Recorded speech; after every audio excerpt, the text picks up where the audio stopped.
ضمنی انتخابات کا انعقاد ہوگا یا نہیں، اور اگر ضمنی انتخابات کا انعقاد نہیں ہوتا تو کیا یہ آئین کی خلاف ورزی نہیں ہے؟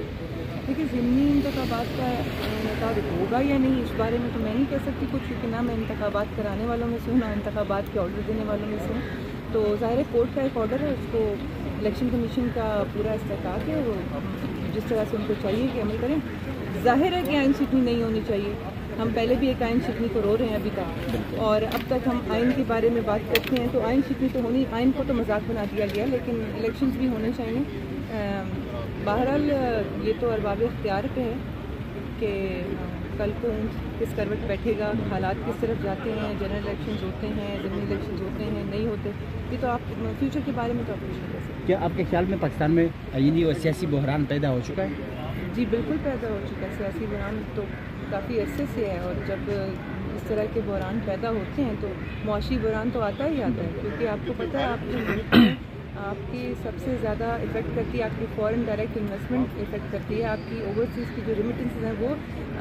افیکٹ کرتی ہیں، بہت ساری چیزیں افیکٹ کرتی ہیں۔ صرف ایک چیز یہ نہیں ہے کہ ہم یہاں پہ انٹرنلی تو ہم فیس کر ہی رہے ہیں، لیکن یہ جو اوور آل ایک ماحول پیدا ہوا ہے اس کے بہت سارے فیکٹرز ہیں، کوئی ایک فیکٹر نہیں ہے۔ تو جب سیاسی استحکام پیدا ہوتا ہے تو معاشی استحکام ڈائریکٹلی پیدا ہوتا ہے، اور یہ اچھی صورتحال پاکستان کے لیے نہیں ہے۔ اتنا زیادہ اضافہ ہو چکا ہے کہ مزید مہنگائی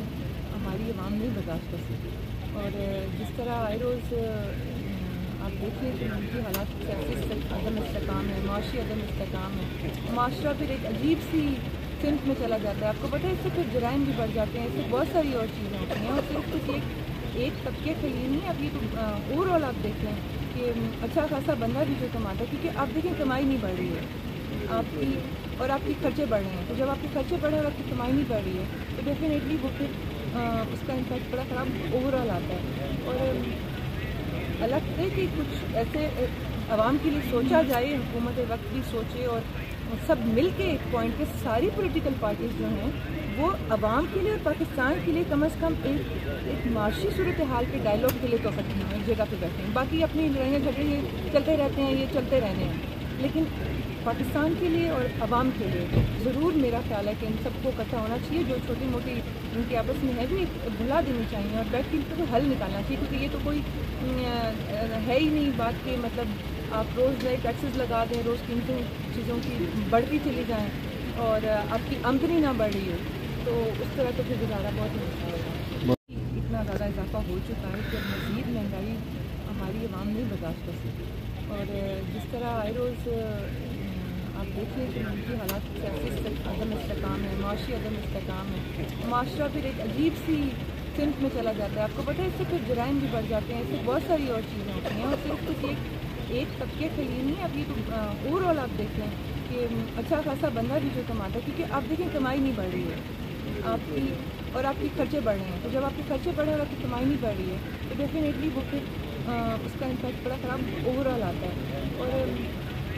الگ ہے کہ کچھ ایسے عوام کے لیے سوچا جائے، حکومت وقت بھی سوچے، اور